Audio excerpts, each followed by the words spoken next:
તો અમારી પાસે આવે છે અને ઘણા ધક્કા ખાય છે કે અમારો જે પીએમ કિસાન સન્માન નિધિ યોજનાની અંદર અમે અરજી તો ઓનલાઈન કરાવેલી છે, પરંતુ અમારા પૈસા આવતા નથી. તો એ ચેક કેવી રીતે કરાવવું અને એનું કેવાયસી બાકી છે કે નથી, જો કેવાયસી બાકી છે તો કેવાયસી કેવી રીતે કરવું, અને જો અમારી અરજી નામંજૂર થાય છે તો એ નામંજૂર કયા કારણોસર થઈ છે. તો આવા ઘણા બધા પ્રશ્નો લઈને અમારી પાસે આપણા જો ખેડૂત ભાઈઓ છે એ અમારી પાસે આવે છે. તો મને લાગ્યું કે આજે આ બધા પ્રશ્નોના સોલ્યુશન માટે એક વિડીયો બનાવીને તમારા સમક્ષ રજૂ કરું.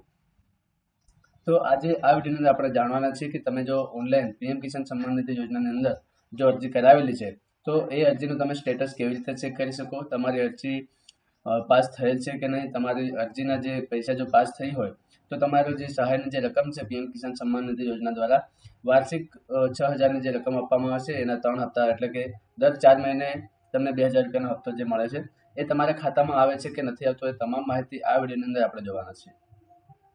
મિત્રો, વિડીયો શરૂ કરતા પહેલાં મારે તમને એક ખાસ વિનંતી છે કે વિડીયો પસંદ આવે તો વિડીયોને લાઇક કરજો અને તમારા મિત્રો સાથે પણ શેર કરજો, અને કોઈ પણ પ્રશ્ન ઉદ્ભવે, કોઈ પણ પ્રશ્ન હોય મનમાં તો અમને કમેન્ટ જરૂર કરજો.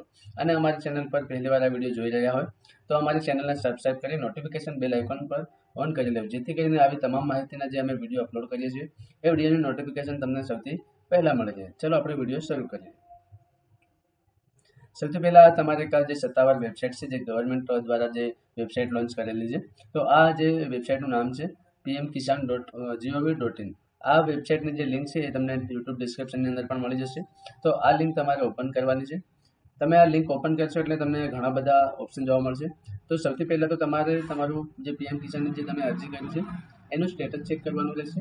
તો એના માટે શું કરવાનું રહેશે, સૌથી પહેલાં અહીંયા જોઈ શકો છો તમે નાવ યોર સ્ટેટસ. જેવું તમે નાવ યોર સ્ટેટસ પર ક્લિક કરશો એટલે તમારી સામે એક આ રીતનો પેજ જોવા મળશે. અહીંયા જો તમારી પાસે જે તમે અરજી ઓનલાઈન કરાવી છે તો એ અરજીનો જે તમે અરજી નંબર હશે, એટલે કે તમારો જે પીએમ કિસાનનું જે આઈડી આવે છે, અરજી નંબર તમે જ્યારે રજિસ્ટ્રેશન કરો છો જે રજિસ્ટ્રેશન નંબર મળે છે એ નંબર જો તમારી પાસે હોય તો તમે અહીંયા એ નંબર એન્ટર કરી ત્યાર પછી તમારે કેપ્ચા કોડ ફિલ કરવાનું છે.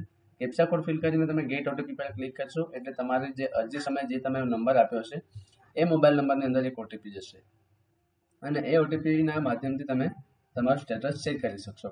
પરંતુ જો તમે અરજી કરી છે પણ તમારી પાસે એનો અરજી નંબર નથી, એટલે કે તમને ખબર જ નથી કે તમે અરજી કરાવી હતી, એનો રજિસ્ટ્રેશન નંબર નથી ને એની સ્લીપ પણ નથી કે કોઈ પ્રૂફ નથી, તો તમે અહીંયા નાવ યોર રજિસ્ટ્રેશન નંબર પર ક્લિક કરીશું આપણે. ત્યાર પછી બે ઓપ્શન જોવા મળશે. તમે જે નંબર આપ્યો છે રજિસ્ટ્રેશન વખતે એ નંબરથી પણ તમે ડાયરેક્ટ સર્ચ કરી શકશો, અથવા તમે આધાર નંબર સિલેક્ટ કરીને તમે આધાર નંબર એન્ટર કરી ત્યાર પછી કેપ્ચા કોડ એન્ટર કરીને ગેટ આધાર ઓટીપી પર ક્લિક કરશો એટલે તમારા આધાર કાર્ડ સાથે જે નંબર લિંક હશે એની અંદર એક ઓટીપી આવશે અને એના માધ્યમથી તમને તમારો રજિસ્ટ્રેશન નંબર મળી જશે. આ જે રજિસ્ટ્રેશન નંબર તમને મળે છે આ નંબરથી તમે સ્ટેટસ ચેક કરીને જોઈ શકશો કે તમારું જે સ્ટેટસ જે પીએમ કિસાન સન્માન નિધિના જે પૈસા છે એ પૈસા આવે છે કે નથી આવતા, એ તમામ માહિતી તમને આ નંબરથી જોવા મળશે.